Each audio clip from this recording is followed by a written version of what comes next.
Hello guys. हम लोग class 10th और 12 के कंपार्टमेंट एग्जाम्स के बारे में बात कर रहे हैं। जो प्राइवेट कैंडिडेट है ये वीडियो केवल उनके लिए है। तो जो रेगुलर स्टूडेंट हैं वे तो उनको कंपार्टमेंट फॉर्म भरनी नहीं है, उनका कंपार्टमेंट फॉर्म तो स्कूल वाले ही भरेंगे। तो आपके लिए ये वीडियो नहीं है, केवल प्राइवेट कैंडिडेट ही ध्यान दें। मैंने पिछले 2 वीडियोस बनाए थे, उसमें आपको मैंने बताए थे कि कैसे फॉर्म भरनी है और क्या-क्या बातें ध्यान में रखना है। तो उससे पहले मैं आपको कुछ बातें और बता दूं, क्योंकि आपकी बार-बार क्वेरीज आ रहे हैं और बहुत सारे प्रॉब्लम फेस कर रहे हो आप लोग। तो मैं आपको सीबीएसई का कौन-कौन बच्चा मतलब प्राइवेट वाले बच्चा किस तरीके से फॉर्म भरेगा उसके बारे में बता देता हूँ और क्या-क्या मतलब एलिजिबिलिटी क्राइटेरिया है। तो ये उनका एक डॉक्यूमेंट था जो उनके वेबसाइट पे पड़ा है, तो आप यहाँ से देख सकते हो। अभी मैं सारा चीज़ें बता दूंगा आपको। तो यहाँ पे कुछ ज़्यादा खास बात नहीं है, ये सारा चीज़ें हैं हमारे पास। मैं यहाँ पे डायरेक्ट चलता हूँ आपको समझाने के लिए। यहाँ पे 9th वाले सेक्शन में कहा है, before submitting the form candidate is required to read and adhere to the following annexures carefully. तो ये 4 इनके एनेक्चर्स हैं, इन चारों एनेक्चर्स को पहले पढ़ना था। तो अभी इनमें से जो मेन है वो एलिजिबिलिटी क्राइटेरिया है 12th और 10 के लिए। तो इसके पहले इसको देख लेते पहले, फिर आप लोग के क्वेरीज भी बताऊंगा मैं। अब यहाँ पे देखो, जो एलिजिबिलिटी क्राइटेरिया 12 के लिए है। एलिजिबिलिटी क्राइटेरिया क्या है क्लास 12 के लिए? यहाँ पे पहला जो एलिजिबिलिटी क्राइटेरिया है, मैं 10th वालों का भी बताऊंगा, पहले 12 का देख लेते हैं। तो candidate who appeared under category private in February or March 2020 and result declared as compartment is eligible to apply only in one subject in which placed in compartment। तो जो प्राइवेट बच्चे था और उसने अगर फरवरी मार्च वाले में एग्जाम दिया था इस बार 2020 में, तो वो एक सब्जेक्ट में कंपार्टमेंट के लिए फॉर्म अप्लाई कर सकता है, फिल कर सकता है, जिसमें वो उसे कंपार्टमेंट आई है। अगर उसके पास 6 सब्जेक्ट थे और कंपार्टमेंट 2 सब्जेक्ट में आ गया है, जिनके पास 6 सब्जेक्ट हैं और कंपार्टमेंट 2 सब्जेक्ट में आ गया है, तो किसी एक सब्जेक्ट में ही कंपार्टमेंट फॉर्म फिल कर सकता है। ठीक है, देखो, shall appear in any one of the 2 subject. ठीक है, अब उसके बाद से यहाँ देखते हैं, candidate who appear in 6 subjects in February March 2020 and declare pass but not clear 1 subject. जैसे 6 सब्जेक्ट हैं आपके पास और आपके 5 सब्जेक्ट पास हैं बट एक सब्जेक्ट क्लियर नहीं करा है, तो उसको जो है आप फिर से सितंबर 2020 वाले में कर सकते हो, लेकिन वो इम्प्रूवमेंट कैटेगरी में होना चाहिए। अब उसके बाद से एक और है, जैसे candidate who appear under category private in February March April 2019, जो 2019 में थे और उनका रिजल्ट जो है कंपार्टमेंट में आया था और कंपार्टमेंट कैटेगरी में थे और उन्होंने फर्स्ट चांस कंपार्टमेंट एग्जाम्स जो जुलाई में हुआ था उसी समय 2019 में वो दिया था, बट उस समय पे भी नहीं क्लियर कर पाए थे। फिर सेकंड चांस जो हुआ था मार्च वाले में, उसमें वो एलिजिबल थे और उन्होंने वहाँ पे सेकंड चांस में भी अप्लाई करा था, बट वहाँ पे भी अगर कंपार्टमेंट आ गया है तो वे एलिजिबल हैं तीसरे चांस के लिए और ये उनका लास्ट चांस होगा। तो आपको जो ये वाला डिटेल्स जब फिल करोगे, इस ये वाले जो बच्चे हैं वे क्या करेंगे, जो इनका सेकंड चांस में जो कंपार्टमेंट का वो आया था, आपका एडमिट कार्ड आया था, उसका डिटेल्स फिल करोगे।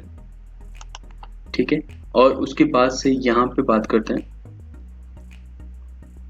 those who have appeared in March 2019 in full subjects, मतलब सारे सब्जेक्ट्स के लिए वो अपीयर हुए थे, either as a regular through the school affiliate to the board or as a private candidate, और उनका रिजल्ट कंपार्टमेंट में आया था,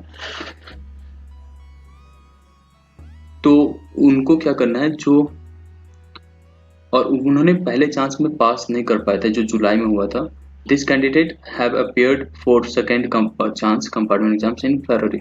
उन्होंने फरवरी और मार्च वाले में भी अपीयर हुए थे, बट वहाँ पे भी उन्होंने क्लियर अगर नहीं कर पाए थे और या उनका कैंसिलेशन में चला गया था, जैसे कि कैंसिलेशन हो गया था एग्जाम्स, जैसे उनका अगर उस 15 जो यहाँ पे 1 जुलाई से 15 जुलाई के बीच में एग्जाम्स थे वो कैंसिल कर दिए गए थे और वे चाहते हैं, क्योंकि उनको तो अभी हुआ नहीं होगा, तो वे जो है फिर से अप्लाई कर सकते हैं।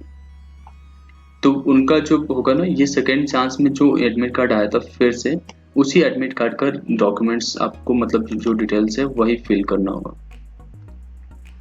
और उसके बाद से एक लास्ट आता है, जिनका यूएफएम लग गया हो किसी एक सब्जेक्ट में, तो वे जो है कंपार्टमेंट एग्जाम्स के लिए फॉर्म फिल कर सकते हैं। ठीक है, अब बात करते हैं हम लोग क्लास 10th वालों के लिए। तो जो क्लास 10th वाले हैं बच्चे, वो भी प्राइवेट में जो अगर फरवरी और मार्च, अच्छा क्लास 12 वालों के लिए कुछ बातें और ध्यान दो।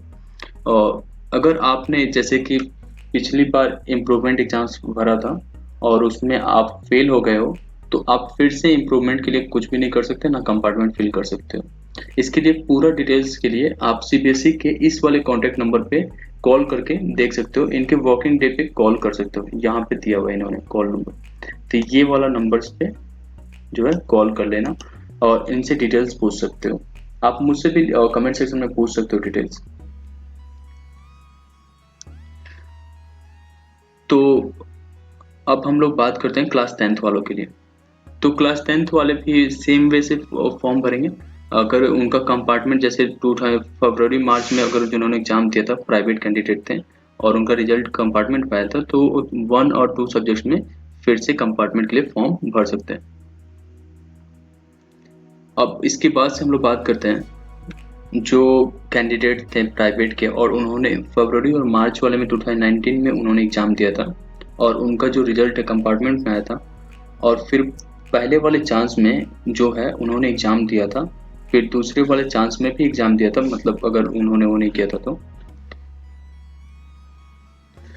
तो उनका अगर कंपार्टमेंट आया तो थर्ड चांस में भी कंपार्टमेंट के लिए जा सकते हैं और ये उनका लास्ट चांस होगा। ठीक है, उसके बाद से उनको भी स्कूल जो है रिपीट करना पड़ेगा, उस क्लास को रिपीट करना पड़ेगा अगर आप सीबीएसई बोर्ड से करना चाहते हो तो। और जो तीसरी बात है वो ये है कि जो बच्चे यूएफएम में पाए गए थे अनफेयर मीन्स में, तो वे भी कंपार्टमेंट के लिए फॉर्म फिल कर सकते हैं। अब एक और ख़ास बात आप ध्यान दें कि जो बच्चे मार्च फरवरी और मार्च वाला स्किप कर रहे हैं, मतलब कि जिनका 2019 में आया था कंपार्टमेंट और उन्होंने 2020 के फरवरी और मार्च वाले में वो वे एग्जाम्स के लिए फॉर्म भरे ही नहीं थे, तो उनका शायद ये लिख के आ जाए कि रिकॉर्ड नॉट फाउंड। तो वे लोग सीबीएसई के जो ऊपर कॉन्टैक्ट नंबर है इस पे बात करके डिटेल्स पूछ सकते हैं कि उनका कैसे फिल करना है। ठीक है, तो ये ऐसा हो सकता है, अगर आपके साथ ऐसा होता है तो आप इस पे कॉल करके पूछो। अगर आप फरवरी और मार्च 2020 वाले में आपने फिल नहीं करा था कंपार्टमेंट के लिए, तो उनके लिए ये सारा प्रॉब्लम आ सकता है। ठीक है, आई होप आपको बातें समझ में आ गई। इसके साथ साथ फीस डिटेल भी देख लेते थोड़ा सा। तो फी डिटेल क्या था कि आपको 20 से पहले एग्जाम फॉर्म फिल करना है। 300 रुपये लगेंगे पर सब्जेक्ट का, जिनके 2 सब्जेक्ट में है तो उनके 600 लगेंगे। और जो है इंडिया में, सब इंडिया में ही होंगे ऑफ कोर्स, कुछ लोग हमारा सीबीएसई बोर्ड दुबई वगैरह में चलता है, तो वहाँ के जो बच्चे हैं उनको 2000 रुपये पर सब्जेक्ट लगेगा। और जो डेट है वो 13 से 20 के बीच में कर लेना। अगर उसके बाद लेट होते तो केवल एक दिन का टाइम मिलेगा आपको, 21 और 22 का, मतलब 2 दिन। उसमें आपको 2000 रुपीज़ लेट फीस के साथ फी जमा करना पड़ेगा। बस ये थी आपकी बातें। और जो भी डिटेल्स आप भरोगे, जैसे क्या होता है कि हमारे पास डिटेल्स इंटर करा और वो जो है आपका अगर थोड़ा भी उसमें गड़बड़ी है तो सीबीएसई बोर्ड आपका जो है फीस कलेक्ट कर लेगा और आपका एडमिट कार्ड इशू नहीं करेगा। तो पूरा अच्छे से ध्यान से डिटेल फिल करना। और जब आप डिटेल्स वो करते हो तो आपका एक और प्रॉब्लम बच्चों को आ रहा है कि आपका एप्लीकेशन नंबर अगर शो नहीं कर रहा है तो उसे 2-3 बार आप करो तो चांस है कि बाद में वो फिर से शो कर दे। हालांकि वो ऊपर लिख के आएगा कि application number you have already applied for and your application number is this. तो इस तरीके से होगा। ठीक है, होप आप लोग को सारे क्वेरीज मैंने यहाँ पे सॉल्व कर लिया। अगर फिर भी कोई इशू है तो कमेंट सेक्शन में पूछिए। Thank you.